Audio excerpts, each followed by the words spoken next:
Assalamualaikum warahmatullahi wabarakatuh. Kami dari kelompok 6 akan mempresentasikan tentang derivatif, opsi, dan future.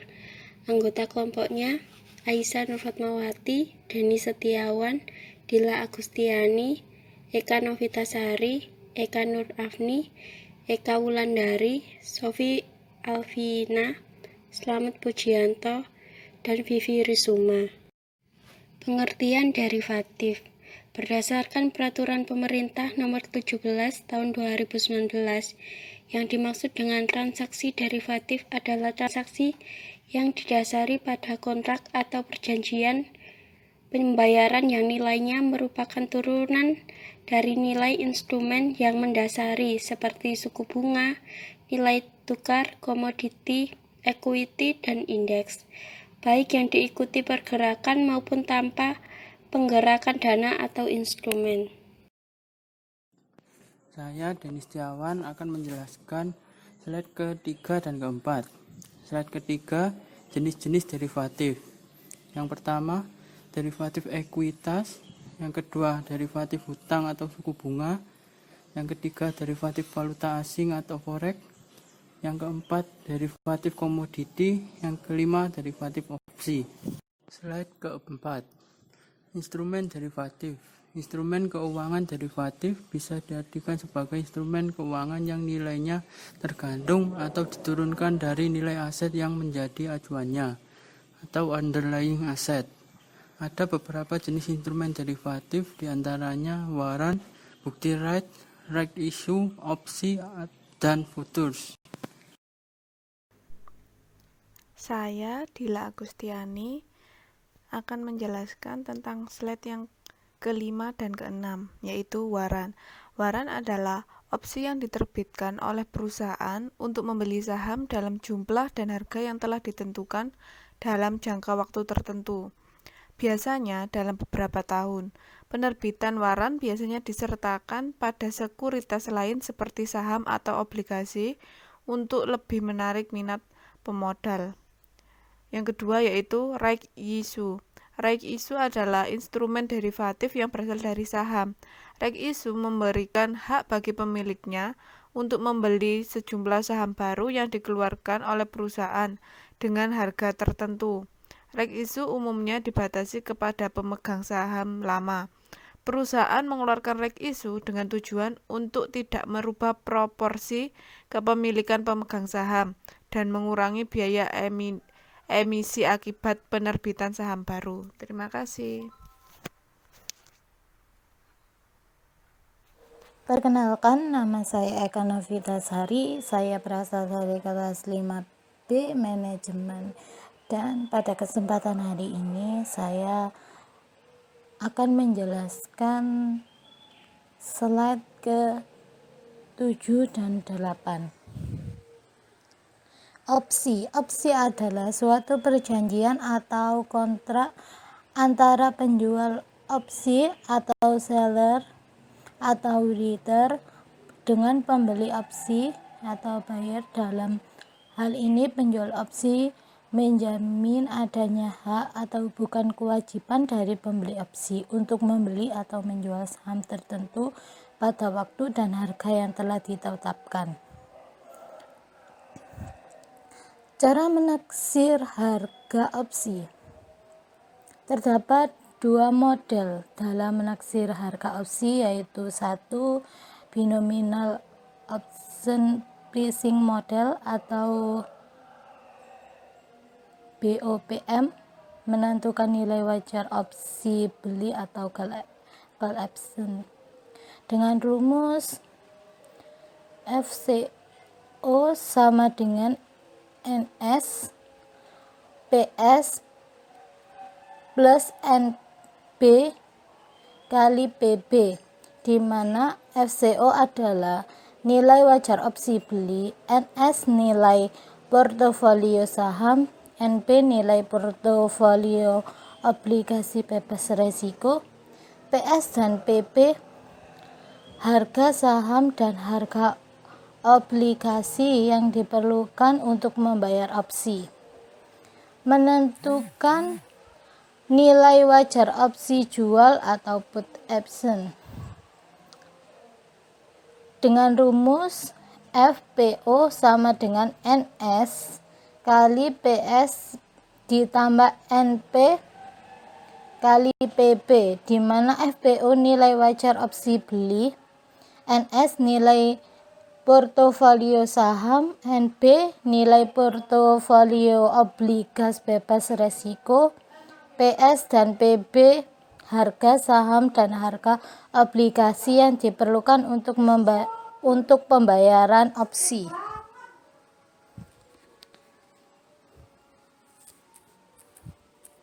Baik, saya akan melanjutkan model kedua dari penaksiran harga opsi, yaitu model Black-Scholes. Model Black-Scholes sendiri merupakan model penilaian harga teoritis option, yaitu call option dan put option, yang dikembangkan oleh Fisher-Black dan Myron-Scholes. Yang pertama ada harga call option model Black-Scholes dengan rumus VC sama dengan N kali D1 kali PS, kemudian dikurangi E dibagi ERT dikali N dikali D2, di mana VC merupakan nilai call option, PS merupakan harga pasar kini saham yang bersangkutan, E besar merupakan exercise price option, R merupakan tingkat bunga bebas risiko jangka pendek, T merupakan sisa waktu sebelum jatuh tempo, E kecil merupakan anti-lock natural, dan N merupakan fungsi desintas kumulatif dari D1 dan D2. Nilai call option yang dihasilkan oleh perhitungan model Black-Scholes adalah nilai yang fair, sehingga jika nilai suatu opsi berbeda dengan nilai tersebut, maka akan ada kemungkinan untuk mendapatkan laba arbitrase bebas risiko dengan mengambil posisi berlawanan terhadap saham yang dijadikan opsi. Misalnya saja ada call option yang diperdagangkan dengan nilai yang lebih tinggi dari nilai yang dihasilkan oleh Black-Scholes, maka seorang arbitrator akan menjual call option tersebut dan kemudian membeli saham. Sebaliknya, jika nilai call option lebih rendah dari nilai yang dihasilkan oleh model Black-Scholes, maka investor dapat membeli call option dan menjual sejumlah saham yang dijadikan opsi. Selanjutnya, yang kedua adalah ada penilaian harga put option model Black-Scholes, di mana rumusnya PP sama dengan E besar dibagi ERT dikali N dikali negatif D2 dikurangi PS dikali N dikali negatif D1, di mana PP merupakan nilai put option, PS harga pasar kini saham yang bersangkutan, E merupakan exercise price put option, R merupakan tingkat bunga bebas risiko jangka pendek, T merupakan sisa waktu sebelum jatuh tempo, E kecil merupakan anti-lock natural, dan N merupakan fungsi desintas kumulatif dari negatif D1 dan negatif D2. Selanjutnya, keunggulan formula BSM. Yang pertama, penggabungan opsi dan aset dasarnya dalam suatu portofolio menyebabkan portofolio tersebut bebas resiko. Yang kedua, penggunaan waktu kontinu untuk penyederhanaan dalam penurunan rumus. Dan yang ketiga, berguna bagi investor untuk menilai apakah opsi yang terjadi di pasar sudah merupakan harga yang fair bagi opsi tersebut. Studi objektif. Misalnya saja ada seseorang yang khawatir bahwa harga dari stok produk X akan turun sebelumnya sempat menjualnya. Maka ia membayar imbalan kepada seorang lainnya. Ini disebut penjual atau opsi jual yang menyetujui untuk membeli stok darinya dengan harga yang ditentukan sebelumnya atau strike price.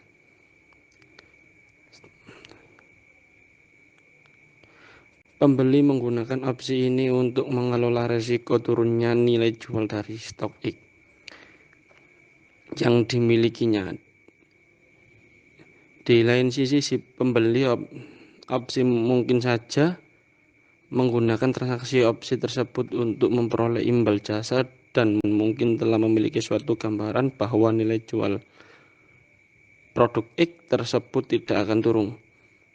Lawan dari opsi jual adalah opsi beli, di mana opsi beli ini memberikan opsi kepada pembeli untuk membeli aset acuan pada suatu tanggal yang disepakati dengan harga yang telah Nama saya Eka Nur Afni Oktamia. Di sini saya akan menjelaskan slide ke-10 dan 11. Futures. Kontrak futures adalah sebuah perjanjian atau komitmen dua pihak untuk mengirimkan atau menerima instrumen finansial atau komoditas pada tanggal tertentu di masa datang, dengan harga yang telah ditentukan pada waktu penandatanganan kontrak. Berbeda dengan kontrak opsi, di mana individu yang terlibat pada kontrak mempunyai hak, bukan kewajiban, untuk membeli dan menjual aktivitas finansial. Kontrak futures mengatur bahwa individu yang terlibat kontrak berkewajiban melakukan pengiriman dan penerimaan. Tujuan dan fungsi futures. Tujuan dari kontrak futures pada instrumen keuangan adalah untuk mengalihkan resiko perubahan pada harga sekuritas di masa datang dari satu pihak ke pihak lain dalam kontrak tertentu. Karena itu, instrumen futures ini menawarkan suatu cara untuk mengatur tingkat resiko yang ada di pasar finansial.